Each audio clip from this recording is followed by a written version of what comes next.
It was Senator Brenda Hood speaking on behalf of the Ministry of Social Development who shocked the upper house this morning by presenting statistics showing that over 500 children have tested positive for a sexually transmitted disease. This was recorded over a 4-year period. Senator Hood said that these sexually transmitted infection cases are signals of a much deeper-rooted problem of sexual abuse against minors. At this point, Mr. President, in 2016, so far, we have had 40 cases of sexual abuse on this island.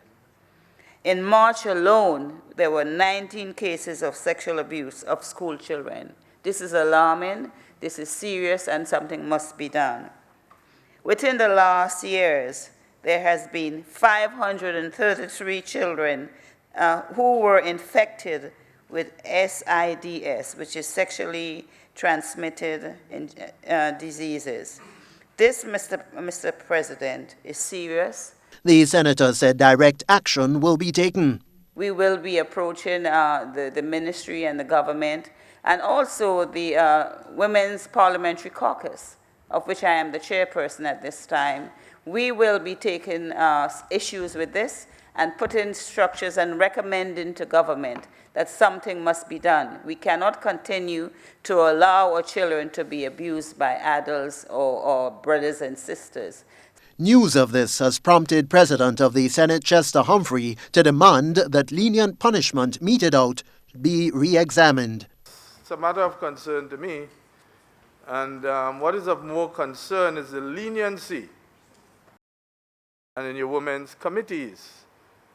There was one incident in which a baby, literally a baby, was sexually assaulted. And when I heard the punishment ascribed by the court, I looked to find where all the mothers were. Where were all the women? Why were they not outside of that courthouse? So it's a troubling matter that needs a radical solution, and that must be addressed. I couldn't agree with you more. Calls for action to stop sexual abuse against minors was also addressed by Education Minister Anthony Bowen at the last sitting of the lower house. At that sitting, Minister Bowen emphasized the need for legislative reform to curb this social ill. Tony Julian, GBN News.